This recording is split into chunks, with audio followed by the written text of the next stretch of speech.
No, Mom, I'm on the phone. I'm not gonna tell you who with. I'm in my parents' house. Hang on. Mom, Dad's asleep in the lazy boy again. His apnea. Because I don't want my parents to die in the apocalypse and then have to explain, no, it wasn't the plague that killed them. It was the snoring. Thank you. Okay, we should be good for a while now. So yeah, I'm in my parents' house and the fucking receptionist. I don't know if you're getting this, but the receptionist... Fuck. Okay, I'm back. I mean, I'm videoing this. The house is made of lead or something, and my parents, their internet is dial-up. Dial-up still exists. How is that? So I'm recording this on my phone, and then hopefully I'll find a connection to the future to be able to send it to you.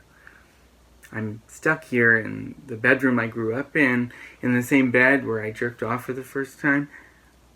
My God, I don't know if that's gross or sexy in a nostalgic sort of way.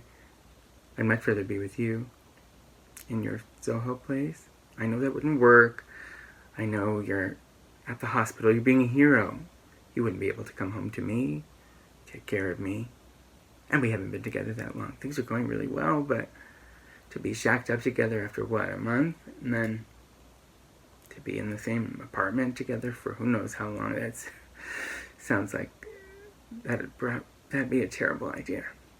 It's probably best that I'm here.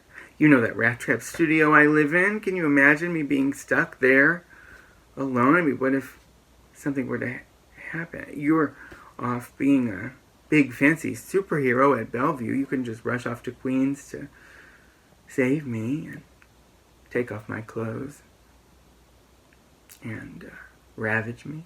Though that would be super fucking hot. Then we'd fall asleep naked, covered in each other's.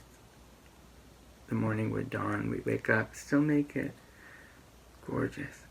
And we'd turn on New York One and there would be plague abolished. Because somehow our act of lovemaking had cured the world? And what's that noise? Why is there a crowd of people gathered outside my place? And why are they partying now? Who are they making room for?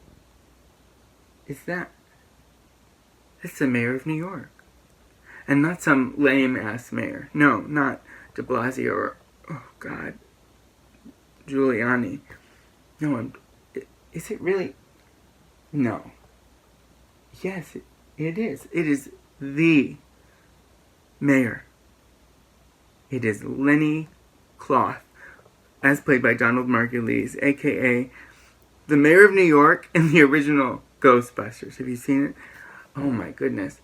And he is smiling at us, cheering for us, congratulating us, giving us the key to the city. We can go anywhere with that key. We can go to the top of the Chrysler Building. We can go to the towers of the Brooklyn Bridge. We can go to the lighthouse underneath the George Washington. You, of course, are swept away in the romanticism of Lenny's act, but I'm getting down to brass tacks. I say, Lenny, I want to fix things for real, before the world turned to shit. And he says, Alex, I knew you would say that. And then he gives me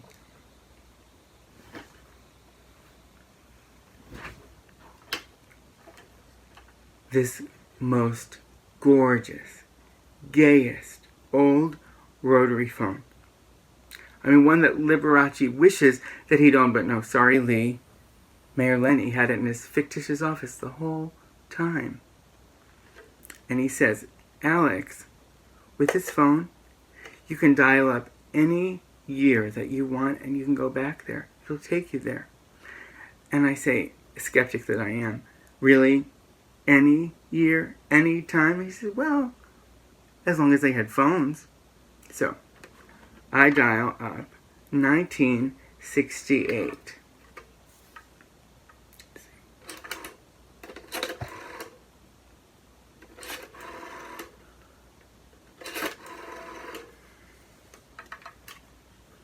And we are transported to a nightclub in the East Village. The wood floors are soaked in sweat and shitty beer, And Chet Baker is playing a trumpet on some shitty little stage. Allen Ginsberg is there smoking some shitty weed because he is just as broke as the rest of us. And Allen sees us and he smiles and he points and the spotlight hits us. Okay, this club is too small for a spotlight, but who cares? And the spotlight hits us and you are embarrassed, but I know what is about to happen.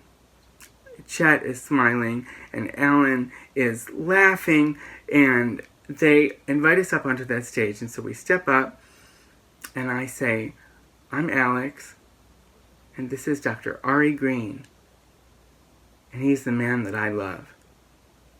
And at first everyone is deathly quiet, but then just like in the best, cheesiest movie, they start a slow clap, which turns into an ovation, and then we turn to look at each other, and we kiss. And everyone is cheering because they know that this is love. And everyone in America sees that kiss, and the next day, they do not vote for Richard Nixon.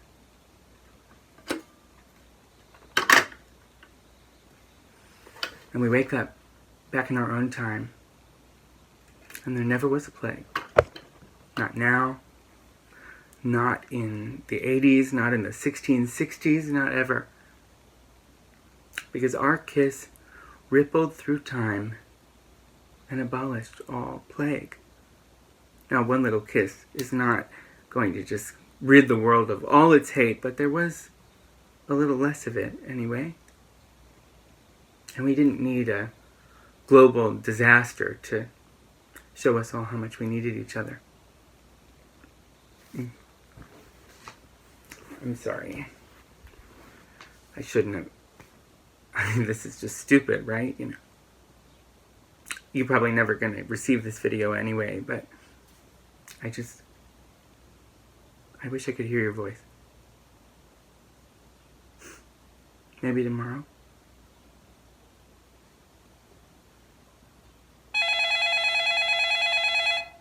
Do you hear that? It's ringing. It's actually ringing.